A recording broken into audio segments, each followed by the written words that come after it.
नमस्कार, आप देख रहे हैं थर्ड आई न्यूज़ बालाघाट। मैं हूं माधुरी कटरे ब्रह्म। आज हम हैं वारासिवनी खैरलांजी विधानसभा क्षेत्र में गोलीबारी चौक में। इस वक्त हम खड़े हैं। एक नए एपिसोड की शुरुआत हम कर रहे हैं, नाम है जिसका कहता है वोटर।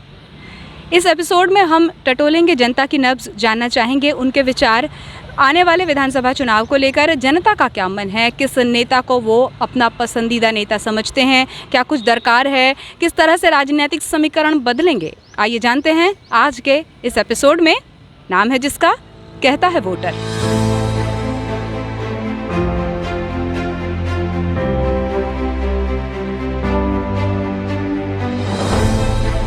वारासिवनी खैरलांजी विधानसभा क्षेत्र 230 सीटों में से एक है। इसमें कुल मतदाताओं की संख्या 1,89,463 है, जिसमें पुरुष 94,948 और महिला मतदाता 94,512 हैं। वर्ष 2018 में हुए चुनाव में निर्दलीय विधायक प्रदीप जायसवाल को कुल 57,783 मत मिले थे और उन्होंने जीत हासिल की थी। चुनाव से ठीक पहले संजय मस्तानी को कांग्रेस का प्रत्याशी बनाया गया था। वहीं भाजपा से योगेंद्र निर्मल वर्ष 2018 में हुए चुनाव में इनके प्रतिद्वंदी रहे थे। गुजरे चुनाव के मुकाबले इस चुनाव में समीकरण बनते बिगड़ते नजर आ रहे हैं। वर्तमान विधायक किस बैनर तले चुनाव लड़ते हैं, ये देखना भी दिलचस्प होगा। आगामी चुनाव को लेकर क्या कहता है वोटर, आइए जानते हैं। दीप जी, वारासिवनी खैरलांजी विधानसभा क्षेत्र की हम बात करें तो क्या माहौल है? एक सामान्य वोटर है, वो किस तरह का नेता चाहता है? वारासिवनी में जो आज की तारीख में वर्तमान में स्थिति है कि बाहरी व्यक्ति जो भाजपा में प्रवेश करना चाहते हैं, तो यहाँ की जनता का ये ओपिनियन है कि वो वर्तमान में भाजपा से ही कोई व्यक्ति अगर खड़ा होता है तो उसके साथ रहेगी और किसी बाहरी व्यक्ति को यहाँ उतनी अहमियत नहीं दी जाएगी। बार बार ये कोशिशें होती रही हैं कि कुछ निर्दलीय विधायक यहाँ पर जीते हैं, तो ख़ास तौर पर हम अगर बात करें प्रदीप जायसवाल जी की, तो जनता की नब्ज़ क्या है? क्योंकि इस वक्त यदि वो निर्दलीय चुनाव लड़ते हैं या भाजपा में शामिल होने की मंशा रखते हैं, तो सामान्य वोटर का क्या एक नज़रिया रहेगा?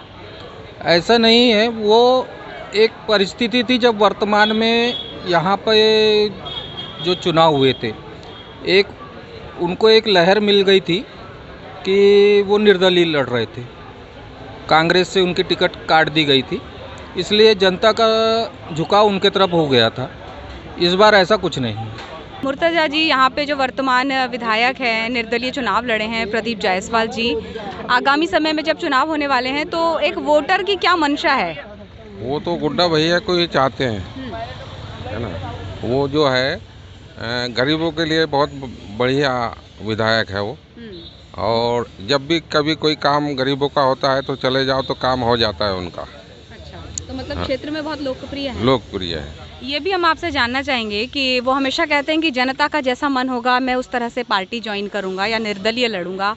अब इस समीकरण को अगर हम समझें तो उनका कांग्रेस में जाना फ़ायदेमंद है, निर्दलीय लड़ना फ़ायदेमंद है, या बीजेपी की सदस्यता से आगे लड़ना फ़ायदेमंद है? वो तो अगर कांग्रेस की टिकट मिलती है तो बराबर उनको मतलब जीतना ही है वो, और भाजपा की टिकट अगर मिलती है तो मुश्किल हो जाएगा थोड़ा सा। क्यों ऐसा लगता है? वो इसलिए ऐसा लगता है कि कुछ बहुत से लोग ऐसे भाजपा से चिढ़े हुए हैं, और भाजपा से चिढ़े होने के कारण वो नहीं जा पाएंगे। और क्या है कि वो लोकप्रिय है हमारे क्षेत्र में, हर लोगों की मदद करते हैं। अगर वो कांग्रेस में चले जाते हैं तो समझ लो कि 100% जीत नहीं है वो। निर्दलीय रहे तो? निर्दलीय भी रहे तो जीत जाएंगे वो, लेकिन भाजपा में जाएंगे तो नुकसान हो जाएगा। आपका नाम? आकाश सर जी। आकाश जी, वर्तमान जो यहाँ पर विधायक हैं, आने वाले समय में यदि ये फिर से चुनाव लड़ते हैं तो किस तरह का उनको राजनीतिक समीकरण का सामना करना पड़ेगा? क्या मुश्किलें होंगी, क्या आसानी होगी? एक वोटर क्या चाहता है? तो थोड़ी बहुत मुश्किलें तो होंगी। अभी वर्तमान में निर्दलीय है, भाजपा पे समर्थन है, और आगे ऐसा जो भैया ने जो समर्थन दिए विकास को लेते हुए, तो ऐसा हो सकता है कि बीजेपी में जाए भैया और बीजेपी से ही टिकट मिलेंगी गुड्डा भैया को। और ना मिल पाई तो?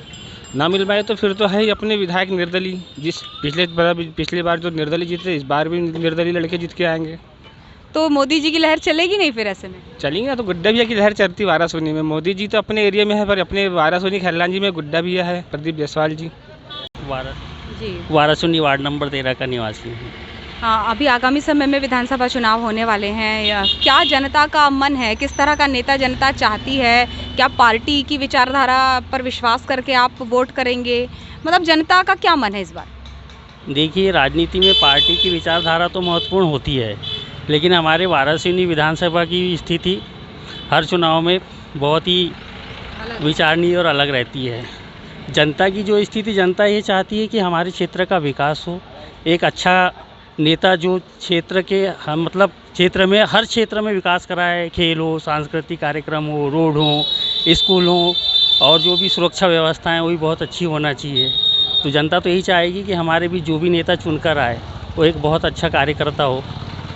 इस दृष्टिकोण से अभी वर्तमान हमारे जो शहर में कार्यक्रम मतलब निर्दलीय विधायक श्रद्धेय गुड्डा भैया जी हैं, उनके कार्य वर्तमान समय तो ठीक है। मोदी जी की लहर चलेगी नहीं चलेगी? नहीं, मोदी जी की लहर तो चलेगी, उसको तो कोई रोक नहीं सकता है। फिर भाजपा को कैसे नकारेंगे? नहीं, भाजपा को कोई नहीं नकार रहे हैं। हमको तो एक अच्छा कार्यकर्ता चाहिए ना, हमको एक अच्छा नेतृत्व करने वाला चाहिए जो। नहीं तो मोदी जी को देखकर वोट करेंगे तो फिर आपको कमल का बटन दबाना पड़ जाएगा ना, तो फिर निर्दलीय और कार्यकर्ता ये सारी बातें तो पीछे रह जाएंगी। तो गुड्डा भैया कमल का निशान लेकर आ रहे हैं, आप निश्चिंत और ना रहिए। पाए तो? आ गए। आपका नाम? कन्हैया बोलते। कन्हैया जी, इसी विधानसभा क्षेत्र के रहवासी हैं आप? हाँ। तो वाराणसी खैरलान जी विधानसभा हम क्षेत्र की बात करें तो आने वाले समय में चुनाव होने वाले हैं। किस तरह का नेता आप चाहते हैं, और ख़ासकर यहाँ के वर्तमान विधायक की बात करें तो उनके लिए जनता के मन में अभी किस तरह की भावनाएं हैं? भावनाएं क्या बोल रहे हैं अपना अच्छा नेता चाहिए, अपना करने वाला भैया, काम धाम। तो जो अभी निर्दलीय विधायक हैं आपके, इनके कांग्रेस में जाने के कयास चलते हैं, कई बार भाजपा में जाने का विचार चलता है, निर्दलीय चुनाव लड़ने का विचार चलता है, तो यहाँ पे माहौल कैसा है? जनता क्या चाहती है? जनता चाहती कि अच्छा नेता हो, अपना बढ़िया। हाँ, तो परिवर्तन चाहती है या मोदी जी की परिवर्तन लहर चाहती चलेगी? है। क्या होगा? अब पता चलेगा अब क्या होता है तो। हाँ? आपका नाम? सहनाज। नाम? मेरा नाम साकिब हसन है। शाकिब जी, वाराणसी खैरलान जी विधानसभा क्षेत्र की हम बात करें तो क्या माहौल है? जनता किस तरह का प्रत्याशी चाहती है? हमारे वाराणसी क्षेत्र में तो हमारे गुड्डा भैया 4 बार के विधायक बने, 3 बार कांग्रेस से और 1 बार निर्दलीय, और उनके कार्यकाल में काफ़ी काम हुआ है, बहुत सारे काम हुए हैं। और देखा जाए तो नगर पालिका जो है, अभी जैसे उनने निर्दलीय से बाल्टी जिता के लाए, तो नगर पालिका भी का उनका ध्यान रहता है कि कैसा यानी जनता की सेवा करे जाए। तो नगर पालिका से के थ्रू भी वो वाराणसी क्षेत्र में ऐसे बहुत सारे काम करे। जैसे स्मिता भाभी भी थी तो पानी की टंकियाँ बनी है, पानी हमको पूरा पर्याप्त मिल रहा है, सड़कें पूरे हर तरफ की सड़कें बिल्कुल बन गई है। और जैसे जैसे कई युवाओं को रोज़गार भी उनने कई दिलाए। बहुत से ऐसे लड़के जो गुड्डा भैया के रहते में आज काम कर रहे हैं शहर में, रोज़गार मिला उनको कई।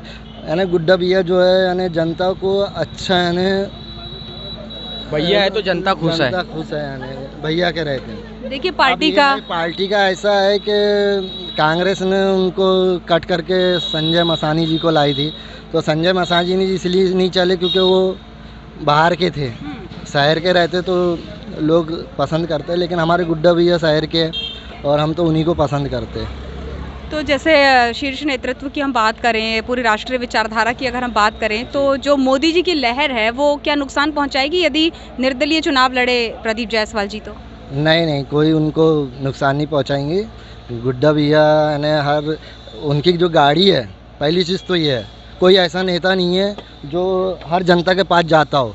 गुड्डा भैया एक ऐसे नेता है जो हर जनता के पास जाते, गांव जाते हैं, वो दिन भर उनकी गाड़ियां चलते रहती है हर क्षेत्र में। समझने वाले हो, बाकी कोई नहीं समझता भैया के अलावा। और भैया के अलावा कोई जनता को नहीं समझता। और भैया एक ऐसे व्यक्ति है जो जैसे आज यहाँ पर 4 लोग खड़े, तो भैया की गाड़ी जाएगी तो भैया बराबर रुकेंगे, पूछेंगे क्या समस्या ये है, तो भैया जैसा ऐसा कोई नेता नहीं करता जो भैया पे क्वालिटी है। बाकी ऐसा नेता दमदार हमारे गुड्डा भैया ही है अभी वाराणसी क्षेत्र में। वो निर्दलीय भी लड़ेंगे तो जीत के आएंगे। हाँ, बस इतना है कि बीजेपी थोड़ा अब वो ख्वाहिश उनकी अब सोच ले। क्या मंशा है वोटर की? देखिए, यहाँ पे तो राजनीतिक अस्थिरता है। जो राजनीतिक दल हैं, राजनीतिक दलों के परे हटकर एक निर्दलीय यहाँ पे विधायक जीते हैं और उन्होंने पहले कांग्रेस को समर्थन दिया, बाद में भाजपा को समर्थन दिया। तो यहाँ पे राजनीतिक ऊहापोह की स्थिति है, तो जनता भी वही है, यही ऊहापोह की स्थिति में फंसी हुई है। तो जनता मतलब क्या चाहती है कि वो बड़ी पार्टी को चुनेगी या व्यक्ति को देख करके वोट करेगी? देखिए, अभी ये तो कि कन्फ्यूज़न है और ये कन्फ्यूज़न में जो मुझे तो ऐसा मेरा व्यक्तिगत मानना है कि शायद जो वर्तमान के विधायक हैं उनमें भी शायद ये कन्फ्यूज़न है, इसलिए वो फैसला नहीं ले पा रहे हैं कि वो भाजपा में जाएं या कांग्रेस में जाएं। ये तो निश्चित है कि पिछले बार जो उनकी विजय हुई थी वो कांग्रेस से, चूँकि वो बागी थे, कांग्रेस के तो टिकट नहीं मिली थी, तो निश्चित रूप से 80-85% कांग्रेसी उनके साथ गए थे और जो भाजपा के प्रत्याशी से नाराज़ जो वोटर थे वो उनके साथ गए थे। लेकिन इस बार की ऐसी स्थिति होना लगभग नामुमकिन सी लग रही है कि किसी एक पार्टी के लोग पूरे उनके साथ चले जाएं। तो कोई ना कोई राष्ट्रीय दल का ही व्यक्ति इस बार जीतेगा ऐसा लग रहा है। परिवर्तन देखने को मिल सकता है? देखिए, वर्तमान में जो मुख्यमंत्री हैं शिवराज सिंह चौहान जी, उनके प्रति नाराज़गी व्यापारियों में भी, किसानों में भी और सरकारी कर्मचारियों में भी। जैसे अब मैं व्यापारी हूं तो लगभग सबसे मिलना होता ही है, तो ऐसा लग रहा है कि कहीं ना कहीं मुख्यमंत्री शिवराज जी से थोड़ी सी नाराज़गी है। मोदी जी के प्रति और केंद्र सरकार के प्रति ऐसा कुछ अभी दिख नहीं रहा है। बहुत सारी ऐसे घटनाक्रम भी हैं जिसको लेकर के अभी अपन कह सकते हैं कि केंद्र में फ़िलहाल बदलाव के मूड में जनता नहीं है, और लेकिन प्रदेश स्तर पे शिवराज जी से नाराज़ लोग दिखाई दे रहे हैं, तो हो भी सकता है कि शायद परिवर्तन हो जाए। भाजपा और कांग्रेस दोनों ही पार्टियों में एक अंतर्कलह की स्थिति प्रदीप जायसवाल जी को लेकर देखने को मिल रही है। ऐसे में उनका किसी पार्टी को ज्वाइन करना या निर्दलीय चुनाव लड़ना किस तरह का एक समीकरण तैयार करता है? देखिए, राजनीतिक दल के बगैर चुनाव जीतना भी मुश्किल है। वो पहले जैसी केडी भाऊ जैसी स्थिति नहीं रही कि आप निर्दलीय चुनाव जीत के लड़के और चुनाव जीत जाएं। हालांकि पिछले बार इसका अपवाद जरूर हुआ था, लेकिन उसका मैंने आपको बताया कि उनके साथ लगभग 80-85% कांग्रेस चली गई थी, क्योंकि कांग्रेस ने भाजपा के व्यक्ति को टिकट दे दिया था। ये स्थिति हम गोपाल अग्रवाल जी के साथ में जो गोंदिया में देखते हैं। इस बार की स्थिति मुझे नहीं लगता कि ऐसी होगी। बाकी जनता को विकास चाहिए, विकास का ऐसा बहुत बड़ा, जैसे मुझे नहीं लगता बालाघाट जिले के किसी भी नेता ने बालाघाट जिले में कोई विकास किया है। सालों से जमे पड़े हैं, पुश्तैनी राजनीति कर रहे हैं। चाहे जिले के बहुत सारे नेता हैं, बहुत सारे लोग परिवारवाद से भी हैं, और जिले में मुझे बताइए लोग पलायन कर रहे हैं, मजदूर पलायन कर रहे हैं, बच्चों को पढ़ने के लिए बाहर जाना पड़ रहा है, मेडिकल की सुविधाएं यहाँ पे नहीं है, हमें नागपुर भगना पड़ता है, छिंदवाड़ा भगना पड़ता है। तो ये बहुत दुर्भाग्य है दीदी हमारे लिए कि इस प्रकार की स्थिति हमारे ज़िले में है। तो राजनीतिक ऊहापोह की स्थिति है, पर मुझे लगता है लेट कर दी है इन्होंने किसी पार्टी में जाने के लिए। और ये स्थिति में कहूँगा कि कटंगी में जैसे अभी बोध सिंह भाऊ हैं, हालांकि मैं उनसे बहुत प्रभावित हूँ, उनकी राजनीति का जो पैटर्न है उससे, तो लेकिन उन्होंने भी मेरे को लगता है थोड़ी सी लेट कर दी है। और मेरे ख्याल से अब ये आखिरी समय है, उन्हें कुछ ना कुछ निर्णय लेना चाहिए, चाहे बोध सिंह भाऊ हों चाहे गुड्डा जायसवाल जी हों। किसी न किसी राजनीतिक दल के बगैर मुझे नहीं लगता कि निर्दलीय चुनाव में कुछ अच्छा हो पाएगा। आखिर में बस एक सवाल कि परिवर्तन को लेकर क्या कहता है वोटर? नहीं, परिवर्तन यदि शिवराज जी रहे तो बहुत मुझे लगता नहीं कि भाजपा की स्थिति बहुत अच्छी होगी। पिछले बार ही हमें देखने मिला कि सरकार नहीं बन पाई, कांग्रेस के लोगों को तोड़ के जैसा भी खरीद के भी जैसा आरोप लगता है। तो ये तो हमने देखा ना कि जनता ने वोट तो नहीं दिया था ना, जनता ने तो कांग्रेस को वोट दिया था। उसके बाद जो स्थिति बनी, अभी भी हम ये कह सकते हैं कि प्रदेश स्तर पे यदि भाजपा की स्थिति उतनी अच्छी नहीं है तो कांग्रेस की भी स्थिति प्रदेश स्तर पे बहुत अच्छी नहीं है। जोड़ तो उनमें भी आपस में बहुत चल रही है, लेकिन फिर भी शिवराज जी के रहते थोड़ा सा भाजपा को मुश्किल हो सकती है, ऐसा मुझे दिखाई दे रहा है। अनूप चौबे। अनूप जी, वारासिवनी खरलांजी विधानसभा अगर क्षेत्र की हम बात करें तो वोटर का मन क्या कहता है विधानसभा चुनाव को लेकर? अभी वोटर का मन को लेकर ऊहापोह की स्थिति बनी हुई है इस विधानसभा में। उसका कारण ये समझ में आ रहा है कि भाजपा के भी जो पुराने लोग हैं वो कुछ जो पूर्व निर्दलीय विधायक जो जायसवाल जी थे, जो पहले जब कांग्रेस की सरकार बनी तो उनको उन्होंने समर्थन दिया, उसके बाद फिर भाजपा की बनी तो फिर उनको समर्थन दिया, और इस परिस्थिति में जो अभी नगर पालिका चुनाव भी उन्होंने निर्दलीय लड़ाया, इसके कारण थोड़ा सा स्थानीय जो कार्यकर्ता हैं उनके मन में विरोध है। लेकिन ये बात भी सही है कि जायसवाल जी एक अच्छा नेतृत्व है और अच्छा नेतृत्व के साथ वो अपने साथ कुछ लोग नाराज़ हैं भाजपा की, ये भी सच है, लेकिन हजारों कार्यकर्ताओं को लेकर आएंगे। अगर उन्हें भाजपा लेती है तो ये भी ठीक है, लेकिन ये ज़रूर है कि एक सशक्त उम्मीदवार की यहाँ आवश्यकता है और उस पर जायसवाल जी मुझे ठीक प्रत्याशी समझ में आते हैं जैसे मुझे। परंतु एक बात भी और है कि भाजपा सरकार के प्रति बहुत ज़्यादा अच्छा लोगों के मन में अच्छे भाव नहीं है।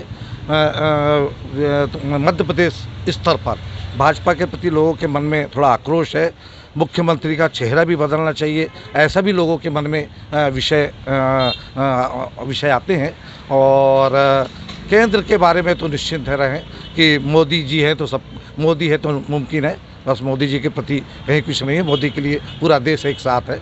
लेकिन प्रदेश स्तर पर हाँ, थोड़ा परिवर्तन की थोड़ी स्थिति समझ में आ रही है। Thank you. अनिल जी, ये बताइए कि आगामी विधानसभा चुनाव में वोटर क्या मंशा रखता है, किस तरह समीकरण बदलते हुए नजर आ रहे हैं? देखिए, आजकल मेरे को ऐसा लग रहा है कि राजनीतिक वातावरण जो है इस समय ये केवल मुद्दों के ऊपर में कहीं पर भी फोकस नहीं है। आम जनता को जैसा दिखाया जा रहा है और जो दिख रहा है वो बिक रहा है बस। क्षेत्र का कितना कुछ विकास हुआ, क्या कुछ बाकी रह गया, क्या परिवर्तन की लहर चलेगी या फिर से पुराने ही विधायक रिपीट हो जाएंगे?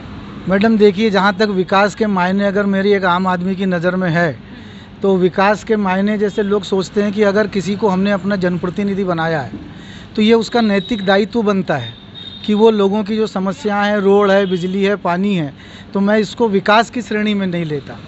अगर आम आदमी का विकास रोजगार के माध्यम से, नौकरी चाकरी के माध्यम से होता है तो उसमें एक पूरा परिवार का विकास होता है, गांव का विकास होता है, क्षेत्र का विकास होता है। तो मैं मानता हूं कि इन सब चीज़ों की तरफ कोई 20 साल से जो सरकारें हैं या जो सरकारें पहले भी रही है, वो आम आदमी के विकास पे उसका कोई फोकस नहीं। हाँ, कभी धर्म का मुद्दा छाया रहता है, कभी कुछ और मुद्दे सामने आ जाते हैं। मोदी जी का अपना प्रभाव है। क्षेत्र की जो जनता है, एक आम वोटर है, वो किस तरह का नेता चुनना चाह रहा है? देखिए, जहाँ तक वर्तमान राजनीति की मैं बात कर रहा हूँ तो पूरा फोकस देश का केवल मंदिर, मस्जिद, हिंदू, मुस्लिम, इन चीज़ों की ओर मोड़ दिया गया है और उसका विकास से कोई लेना देना नहीं है। और जो वातावरण इस समय आप देश में देख रहे हैं कि जहाँ तक प्रधानमंत्री हो या भाजपा की बात है तो उन पे अगर मुद्दों से बात की जाए तो वो मुद्दों के ऊपर में बात नहीं करते हैं। वो दुनिया भर की चीज़ें दिखाते हैं, कहीं कभी पाकिस्तान को ले आते हैं, कभी हिंदू मुस्लिम होने लगता है देश में। तो ये देश के विकास के लिए और देश के लिए ठीक नहीं है मेरी नज़र में। पिछली बार यहाँ के जो विधायक चुने गए, निर्दलीय सीट से उन्होंने चुनाव लड़ा, लेकिन इस बार बड़ी रस्साकशी हो रही है। कभी भाजपा में शामिल होने की बातें होती हैं, कभी कांग्रेस में, कभी निर्दलीय लड़ने की। तो क्या कुछ फ़ायदा नुकसान हो सकता है उनको? ये जहाँ तक राजनीति का सवाल है तो मेरा मानना है कि वो उनका व्यक्तिगत फ़ायदे और व्यक्तिगत स्वार्थ की बात है, उससे जनता का कोई मामला जुड़ा नहीं है। और जो भी घटनाक्रम इस वारासूनी विधानसभा क्षेत्र में हुए हैं और आज भी जो परिस्थितियां मैं देख रहा हूं तो कुछ स्पष्ट नहीं है। भारतीय जनता पार्टी में भी द्वंद्व मचा हुआ है। कांग्रेस के जो नेता जो कांग्रेस को छोड़ने के जाने के बाद काम कर रहे हैं, वो संगठन का काम कर रहे हैं। तो अब टिकट मिलने के बाद ही समझ में आएगा कि कौन यहाँ का नेतृत्व करता होगा। वोटर पार्टी देख करके वोट देगा या व्यक्ति देखकर वोट देगा? इस समय मैं अगर देख रहा हूँ मध्य प्रदेश की केवल अगर बात करूँ तो यहाँ पर मुद्दे वाकई में जो पिछले 20 सालों से जो भारतीय जनता पार्टी का शासन है तो एंटी इनकम्बेंसी तो ज़रूर यहाँ पर दिखाई देगी। और जिस तरीके से मैं समझ रहा हूँ कि न तो किसान खुश है, न व्यापारी खुश है और ना ही कोई बेरोजगार नौजवान। और जहाँ तक के व्यापार का आप देख लो तो व्यापार की हालत इतनी ठंडी है कि व्यापारी भी खुश नहीं है। तो ऐसे इसमें मैं समझ रहा हूँ कि 100% मध्य प्रदेश के अंदर में सत्ता का परिवर्तन होने वाला है। वारासिवनी के बाद थर्ड आई का काफिला आ पहुंचा है राम की नगरी रामपायली में। रामपायली कौमी एकता की मिसाल है। यहाँ स्थित श्री राम बालाजी का प्रसिद्ध मंदिर और मंदिर से सटी हुई मस्जिद कौमी एकता की मिसाल है। कुछ स्थानीय मुद्दे हैं जिन्हें लेकर मतदाता के मन में कई तरह के सवाल हैं। आइए जानते हैं क्या कहता है यहाँ का वोटर। वाराणसी क्षेत्र 112। तो रामपायली में आप रहते हैं, यहाँ पर अगर हम चुनावी समीकरण को देखें तो किस तरह का नेता विधायक आप चाहते हैं आने वाले विधानसभा चुनाव को के मद्देनज़र? हमको ऐसा विधायक चाहिए कि जो यार सबका विकास हो, गांव का विकास हो, और जैसे यहाँ कोई औद्योगिक क्षेत्र होना चाहिए क्योंकि यहाँ के लोग बाहर जाते हैं। और जैसे यहाँ रामपायली बिटली का पुल बहुत दिनों से वो हुआ, वो अभी तक निर्माण नहीं हुआ, यानी बहुत कम से 10-12 गाँव के लोगों को परेशानी होती है, कम से वो भी बनना चाहिए। हाँ, और हमें ऐसी नेता चाहिए। तो जो पुराने नेता रहे हैं, आपके विधायक रहे हैं, इनके कार्यों से आप संतुष्ट हैं या परिवर्तन की लहर देख रहे हैं? हम लोग सब संतुष्ट है, ऐसा कुछ नहीं है, संतुष्ट है हम लोग। लेकिन जिस तरह से राजनीतिक समीकरण देखने को मिल रहा है, निर्दलीय चुनाव लड़े प्रदीप जायसवाल जी, इस वक्त कांग्रेस में जाने का कभी मन होता है, कभी भाजपा में जाने की बातें उठती हैं। आपको क्या लगता है ये जो भाजपा या कांग्रेस या निर्दलीय ये जो त्रिकोणीय समीकरण बन रहा है, इसका क्या फ़ायदा नुकसान हो सकता है? अब ये क्या होता है, वो राजनीति ऐसा है कि अब हम तो क्या है जुड़े छुए शुरू से, जब से चुनाव लड़ रहे गुड्डा भैया। हाँ, अब हमको तो अच्छे ही लगते हो। अच्छा, आपके हिसाब से कहाँ जाना चाहिए? किस पार्टी से लड़ना चाहिए? हाँ, जो भी उनको जो जिस पार्टी से लड़े, वैसे निर्दलीय तो है ही वो। और बीजेपी चाहती तो बीजेपी पे लड़ेगा, कांग्रेस चाहती तो कांग्रेस से लड़े। आपका नाम? सूर्यकांत जायसवाल। सूर्यकांत जी, आप रामपायली में रहते हैं, तो यहाँ के जो वर्तमान विधायक हैं प्रदीप जायसवाल जी, काफ़ी लोकप्रिय नेता माने जाते हैं इस क्षेत्र के, लेकिन वर्तमान विधानसभा चुनाव के मद्देनज़र किस तरह का समीकरण बनता हुआ नज़र आता है? अभी जैसे उनका भाजपा में जाने का चल तो रहा है, मतलब न्यूज़ों के हिसाब से, तो भाजपा में भी जाते हैं तो अच्छी बात है। बाकी निर्दलीय भी लड़ेंगे तो वो चुनाव जीत सकते हैं अभी आज की डेट में, क्योंकि उनका कार्यकाल अच्छा है, विकास हो रहा है, तो आगे मतलब और चांसेस ये है कि वो चाहे निर्दलीय लड़े चाहे कोई भी पार्टी से लड़े। पर प्रदेश स्तर में आपको क्या लगता है कि प्रदेश स्तर में नहीं, उम्मीद कम है। प्रदेश स्तर में तो बीजेपी की गवर्नमेंट बनेगी ऐसा लग रहा है। बाकी मतलब गुड्डा भैया का कार्यकाल अच्छा है, चाहे वो किसी भी पार्टी से लड़े तो विधायक उनको बनना चाहिए। आपका नाम? पीयूष अग्रवाल। पीयूष जी, आगामी विधानसभा चुनाव को देखते हुए वोटर के मन में क्या कुछ चल रहा है, क्या कुछ मंशा है वोटर की, ये जानना चाहिए। आगामी विधानसभा चुनाव को देखते हुए वोटर तो खैर क्या बोलेंगे, लेकिन यहाँ की विधानसभा वाराणसी विधानसभा क्षेत्र की स्थिति बहुत विकट और दयनीय है। यहाँ पर विकास के नाम पे माननीय विधायक महोदय के द्वारा कोई भी कार्य नहीं किया गया, ऐसा बोलना ठीक ही रहेगा। बल्कि जो अपेक्षाएं लेके लोगों ने उनको वोट किए थे, उन अपेक्षाओं में वो पूर्णतः खरे नहीं उतरे हैं। यहाँ के सर्वांगीण विकास को लेकर उन्होंने बहुत बड़े बड़े वादे किए थे, लेकिन माननीय विधायक महोदय द्वारा रामपायली में कोई भी इस तरह का कार्य नहीं किया गया है। उन्होंने पुल को लेके भी संबंधित काम किए थे, पुल को लेके भी संबंधित वादे किए थे, रामपायली मंदिर के विकास के लिए बोला था, रामपायली के विकास के लिए बोला था, आसपास के क्षेत्रों के विकास के लिए बोला था, लेकिन सिर्फ वो वादे ही रह गए। आने वाले विधानसभा चुनावों में इस बात को लेके विचार करना पड़ेगा कि वो सही में सही कैंडिडेट होंगे या नहीं। और जिस तरह के कयास लगाए जा रहे हैं उनके पार्टी के चुनाव को लेकर के कि वो शायद भाजपा का हाथ थाम सकते हैं या कांग्रेस उन्हें आमंत्रित कर सकती है या वो निर्दलीय भी चुनाव लड़ सकते हैं, तो ये जो समीकरण बन रहा है इससे वोटर किस नज़रिए से देख रहा है? देखिए, समीकरण जो बनना है वो तो समय आने पर ही पता चलेगा। रही बात उनके किसी भी पार्टी को ज्वाइन करने संबंधित, वो तो वैसे ही पाला बदल व्यक्ति है। उन्होंने विकास कह करके भारतीय जनता पार्टी का हाथ थामा और आगे भी विकास कर करके हो सकता है कह दे कि मैं कांग्रेस में वापस चल जाऊंगा। उनके निर्णय की स्थिति वो तो स्वयं ही बता पाएंगे कि वो क्या करना है। रही उनके ऊपर बोलने की बात, तो ये मैंने आपको पहले ही बताया कि एक बार वोट देने के पहले सोचना पड़ेगा कि क्या स्थिति बनेगी, सामने कैंडिडेट कौन रहता है, कैसा रहता है, उसी निर्णय पे फिर फैसला ले पाएंगे। लेकिन पार्टी कार्यकर्ताओं का क्या नज़रिया होगा उनको लेकर, क्योंकि चाहे भाजपा हो या कांग्रेस हो, पार्टी कार्यकर्ता तो अपनी पार्टी की विचारधारा को लेकर चलता है। क्या विरोधाभास देखने को नहीं मिलेगा ऐसे में? बिल्कुल, बहुत ज़्यादा विरोधाभास देखने को मिलेगा कि जैसे आगामी विधानसभा चुनाव में कह ले या उसके पूर्ववर्ती चुनाव की बात करें, तो जिस व्यक्ति को ब्लेम किया गया था, जिस व्यक्ति ने ब्लेम किया था, अब वही व्यक्ति पंडित दीनदयाल उपाध्याय के गुण गा रहा है, वही व्यक्ति वीर सावरकर के गुण गा रहा है, वही व्यक्ति अब दूसरी चीज़ें कर रहा है, तो विचारधारा का परिवर्तन तो देखने मिल ही रहा है। पिछले 4 सालों से देख रहे हैं। आज तक जो व्यक्ति जय श्री राम नहीं कहते थे, वो व्यक्ति जय श्री राम बोलने में संकोच नहीं हो रहा है। तो कार्यकर्ताओं में भी उपापोह की स्थिति जरूर रहेंगी। इस मामले में कार्यकर्ताओं की बहुत तगड़ी नाराज़गी है और यही स्थिति गुड्डा भैया जिनको विधायक है हमारे, उनके भी कार्यकर्ताओं की स्थिति रहेंगी। आज तक वो जिस व्यक्ति के साथ में या जिस व्यक्ति के सामने खड़े थे, अब उन्हें उसके साथ खड़ा रहना पड़ेगा। जिसके ऊपर वो आरोप लगा रहे थे उनके साथ में बोलना पड़ेगा। अब वो स्थिति तो सही विकट रहेगी। नेताओं को क्या रहता है वो जाने, लेकिन कार्यकर्ताओं में इतनी आसानी से वो एडजस्ट करना कठिन होगा जरा सा उनके लिए। परिवर्तन के लिए क्या कुछ चल रहा है जनता के मन में? क्या कुछ लहर है कि कोई नया चेहरा सामने आएगा? देखिए, नया चेहरा तो आना चाहिए। कार्यकर्ता बोल ले या जनता कह लें, जो भी मतदाता कह लें, पुराने चेहरे देख करके, पुरानी कार्यशैली देख करके, उन पुरानी कार्यशैली में अगर आप तुलनात्मक अध्ययन करें, मैं एक जागरूक मतदाता हूँ, मैं तुलनात्मक अध्ययन पसंद करता हूँ, न कि व्यक्तिगत। भाई मेरा मानना है कि भारतीय जनता पार्टी के डॉक्टर योगेंद्र निर्मल का कार्यकाल 1 वर्ष का रहा, एक सत्र का रहा बोलना चाहिए, और आदरणीय गुड्डा भैया का कार्यकाल 4 सत्र का रहा है। अगर इसमें विकास और इसमें तुलनात्मक अध्ययन किया जाए तो उनका 4 कार्यकाल मिलाकर भी योगेंद्र निर्मल के कार्यकाल के कंप्लीट नहीं कर सकता, कहीं तक कंप्लीट नहीं कर सकता। अब ये निर्णय तो माननीय विधायक महोदय को लेना चाहिए कि उन्होंने अपना कार्यकाल अपने कार्यकर्ताओं की किस हिसाब से सहेज के रखा है, अपनी स्थिति कैसी रखी है, ये निर्णय उनको लेना है।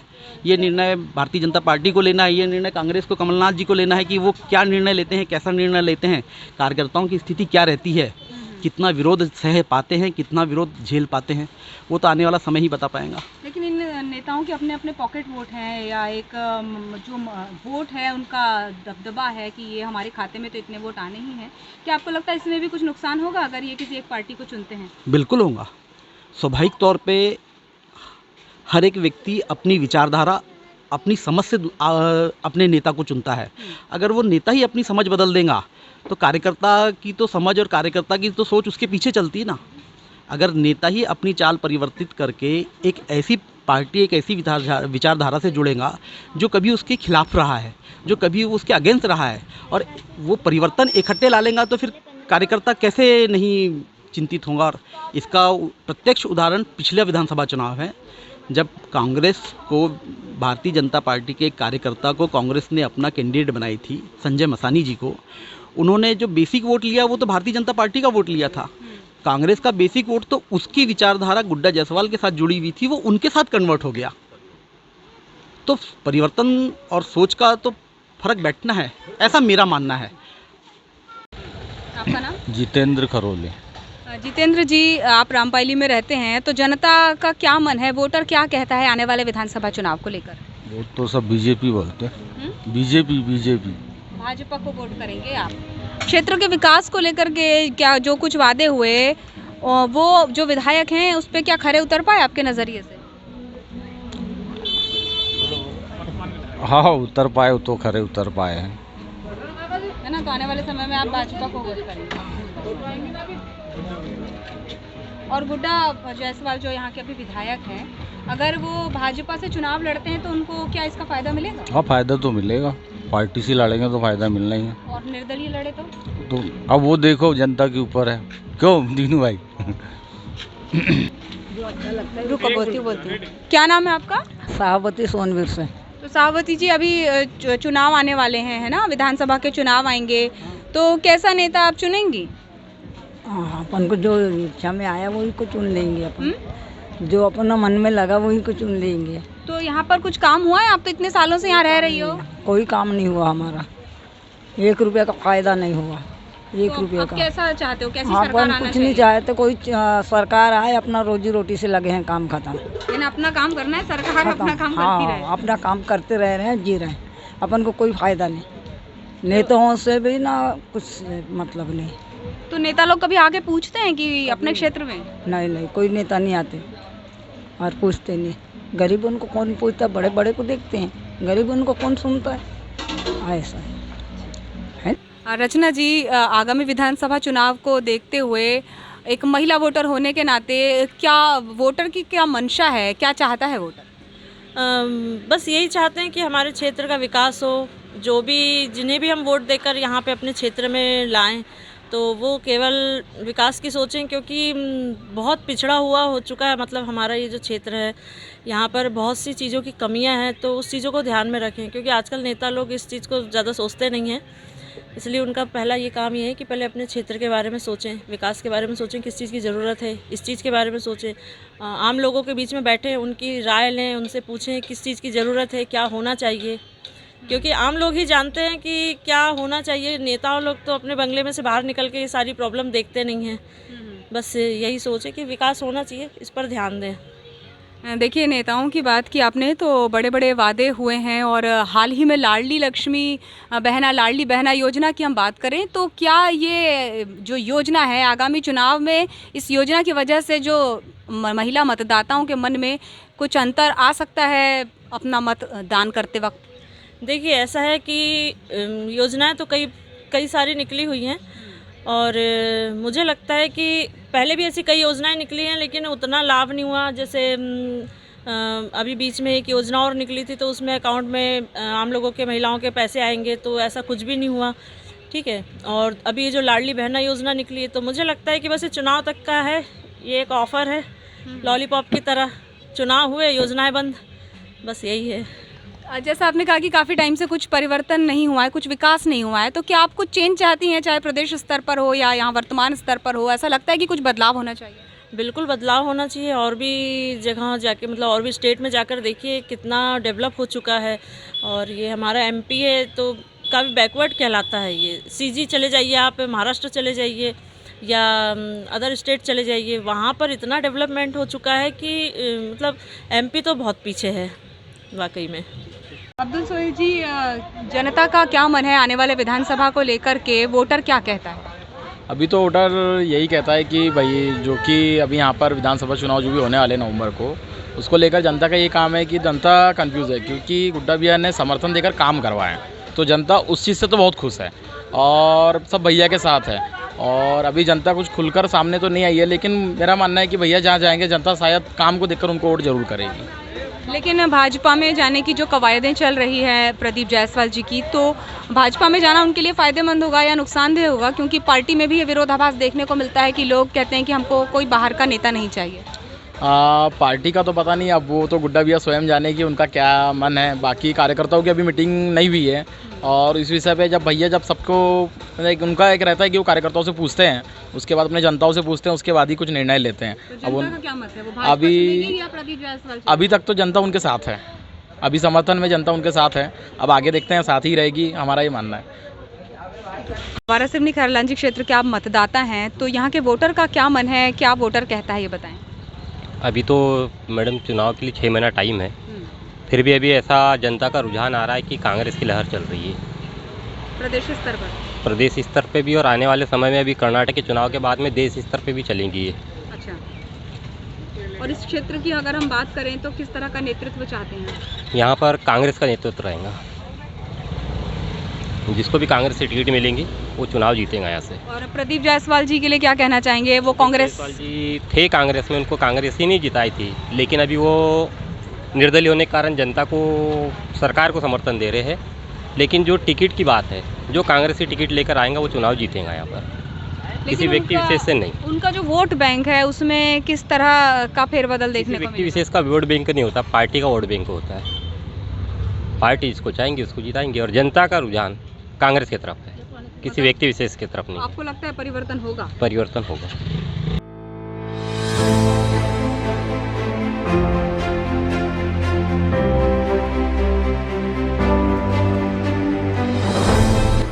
महंगाई और विकास, रोजगार कुछ अहम मुद्दों में से एक है जो मतदाताओं को प्रभावित कर सकते हैं। चर्चा के दौरान जहां कुछ लोग सत्ता पक्ष की नीतियों से खुश नजर आए, तो वहीं कुछ लोग बेहद नाराज भी दिखाई दिए। अगले पड़ाव पर हम रुख कर रहे हैं खैरलांजी की ओर, ये जानने के लिए कि क्या कहता है वोटर। महिला मतदाता भी चाहती है कि विकास हो, और साथ ही जो बेरोजगारी है वो कम हो। क्योंकि बेरोजगारी का मार तो इतनी ज़्यादा है और सबसे ज़्यादा मार खाता मध्यम परिवार। मध्यम वर्गीय लोगों का ऐसा है कि महंगाई होगी तो सबसे पहले हमारे किचन पर बजट जाता है। सबसे पहले जो सरकार अभी 1100 रुपये जो हमको दे रही है, इससे अच्छा ये है कि वो गैस के रेट कम कर दे। 1150 रुपये रेट जो है 150, उसमें तुम अभी 1000 रुपये जो महिलाओं को दे रहे लाडली बहना योजना के अंतर्गत, तो उसमें तुम गैस के रेट कर दो और 150 रुपये की तुम गैस दे दो, तो हमारा किचन कम से कम अच्छा हो। अच्छा, जैसे कांग्रेस सरकार ने अभी 2 दिन पहले घोषणा की है कि वो जो महिलाओं को 1500 रुपये देगी और गैस सिलेंडर 500 रुपये में कर देगी। नारी सम्मान योजना 9 मई को लॉन्च हुई है, तो ये लगता है आपको कि ये कुछ फायदेमंद होगी या ये भी चुनावी लॉलीपॉप? चुनावी लॉलीपॉप है और कुछ नहीं। और लाडली बहना, इसका भी वही है, मतलब महिलाओं को टारगेट करके ये हाँ, बस वोट अपने आप को जिताने का प्रोपोगेंडा है और कुछ नहीं। वही सरकार अभी वर्तमान में चल रही है, काम तो अच्छा हो रहा है मतलब। तो आपको लगता है भाजपा सरकार वापस आएगी? हाँ, वापस आ सकती। और इस क्षेत्र के विकास की बात हम करें तो यहाँ खैरलांजी में चंदन नदी है जिस पर डैम बनने की बहुत ज़्यादा ज़रूरत है। ऐसे में आपको नहीं लगता कि वर्तमान विधायक या इससे पहले के विधायकों ने भी इस ओर उतना ध्यान नहीं दिया जितना देना चाहिए था? हाँ, ये तो बहुत ज़रूरी है। हमारे एरिया में यानी पानी की कमी है, यहाँ पर यहाँ पानी का जल स्तर कम है, तो वो बहुत ज़रूरी है। तो फिर भी आप चाहेंगे कि ऐसी गवर्नमेंट आए जो ध्यान ना दे? नहीं, वो इसके बाद जो है मतलब सोचेंगे इसके लिए भी। अभी टाइम है हमारे पास सोचने के लिए, ये आप अपने पक्ष में आने कौन कर सकता है अच्छा। वर्तमान विधायक के लिए क्या कहना चाहेंगे? निर्दलीय चुनाव वो पिछली दफ़ा लड़े थे, इस बार किस पार्टी को ज्वाइन करेंगे? उनका ये निर्णय कितना लेट होता नज़र आ रहा है? उसका तो मेरे को काम समझ में नहीं आ रहा है। ये इसका जो काम जो है कुछ समझ ही नहीं आ रहा है। आज जैसे आपने अभी डैम के लिए बोले, हाँ। तो आज तक कभी उन्हें बोला ही नहीं मतलब। हाँ, और यहाँ विकास भी नहीं दिख रहा है उनका मतलब। जनता का मूड तो परिवर्तन चाहती है, लेकिन प्रायः लोग यही चाहते हैं कि सीएम का चेहरा नया चेंज होना चाहिए। पार्टी वही रहना चाहिए, लेकिन सीएम का चेहरा चेंज होना चाहिए। तो सीएम साहब के रूप में किसे देखने की मंशा है? जो भी मतलब हिंदुत्व की जो रक्षा करे, समझ लो देश की रक्षा करे, हमारे देश सुरक्षित रहे, ऐसी कोई जिसमें भावना रहे, ऐसी नेता आना चाहिए सामने। और ज़मीनी हकीकत की बात करें, क्षेत्र के विकास को लेकर के बात करें, तो क्या कुछ कमियां रह गई हैं जिन्हें पूरा किया जाना ज़रूरी है? क्षेत्र का विकास तो लगभग प्राय हो रहा है और चालू भी है। कमियां तो कुछ नज़र नहीं आ रही है। सड़क, बिजली, पानी, सब सारी समस्याएं तो दूर होने लगी है। कुछ समस्याएं हैं, जैसे कर्मचारियों की जैसे कमियां हैं, भर्ती पटवारी नहीं है, ग्राम सेवक नहीं है, ये सारी चीज़ों की भर्ती होना चाहिए। तो कुछ खेती पे विशेष करके ध्यान होना चाहिए। सबसे बड़ा हमारा तो जो देश है वो कृषि प्रधान है, लेकिन कृषि पर विशेष ध्यान नहीं दिया जा रहा है। सबसे बुरी हालत आज किसानों की ही है कि किसानों के यहाँ मजदूर नहीं मिल रहा है। और ये सारी समस्या क्यों आ रही है कि गवर्नमेंट की जो पॉलिसी है, फ्री राशन या फ्री जो भी फ्री चल रही है, ये सबसे बड़ी बात है कि ये बंद होना चाहिए। ये तो आपकी भाजपा गवर्नमेंट ने दी है। नहीं, तो भाजपा गवर्नमेंट की फ्री है, लेकिन उसके पहले ही फ्री पड़ चुका है ना। भाई पहले तो 2 रुपये किलो में जो अनाज जो बांटा है, ये तो बीजेपी का शासनकाल का नहीं है ना, ये तो पुराना पहले ही का ही है। कुछ योजनाएं नई जुड़ी है, पर लोग तो पहले से ही चालू हुआ है ना देना। कमी रह गई। यहाँ तो कांग्रेस को ही वोट करेंगे इस बार। क्यों? बीजेपी से पछता है लोग। क्यों लेकिन? इसलिए पछता है, जो 2000 रुपये दे रहे हैं सम्मान निधि के, और ये मतलब लाडली बहन को जो दे रहे हैं अभी, या देंगे बोल रहे हैं, हाँ, लेकिन ये सिर्फ लोगों को लुभाने का काम है। और इससे नुकसान कितना है पता है उनको? पता ही नहीं है। ये देंगे 2000, लेकिन महंगाई के चक्कर में कम से कम 5000 का नुकसान लोगों का है। हाँ, वसूल लेंगे। और ये महंगाई चल ही रही, सभी लोग देख रहे हैं, बहुत महंगाई। जिसको मकान दिया है प्रधानमंत्री वाला, मकान तो दिया है, लेकिन लोगों ने 1,40,000 में मकान बनता है क्या? लोगों ने 5-5 लाख का मकान बनाया, जो गरीब आदमी आज भी अपने घर के पूरे जेवर रख के, कई लोग ज़मीन बेच रहे तो पैसे नहीं दे पा रहे, तो गरीब बन गए ना। वो तो पछते ही रहेंगे कई दिन तक। तो ये सिर्फ लोगों को लुभा करके नाश करने का धंधा है बीजेपी के पास। यहाँ पर जो चंदन नदी है उस पर यदि पुल बन जाएगा तो इससे जो 65 पंचायतें हैं, डैम जो बनेगा, डैम, डैम चंदन नदी पे अगर 1-2 जगह डैम बन जाए तो लोगों का यहाँ का भविष्य सुधर जाएगा। पानी रुकावट होगी, खेती अच्छी पकेगी, गेहूँ, चना, सारी चीज़ पकेंगे। तो कभी किसी जनप्रतिनिधि ने ध्यान नहीं दिया इस ओर? नहीं नहीं, ये तो कई बार मुद्दा उठाया लेकिन किसी ने आज तक नहीं दिया। गुड्डा जायसवाल भी 15 साल से है, उसने सिर्फ प्रतीक्षालय के अलावा कुछ नहीं बनाया। यात्री प्रतीक्षालय जो बनते हैं रोड के ऊपर, वो बनाया बस, और सभा मंच कहीं कहीं। अभी वो चुनाव सामने है करके, चुनाव लड़ना है करके, रोड कहाँ से सैंक्शन करके लाया पता नहीं, अभी वो पुरानी रोड की लिपापोती करवा रहा है। तो जनता खुश नहीं है, इसको आप चुनेंगे? वोटर के मन में ये चल रहा है कि इस बार परिवर्तन चाहिए, और प्रत्याशी थोड़ा सा क्या जातिगत विशेष पे भी डिपेंड करता है।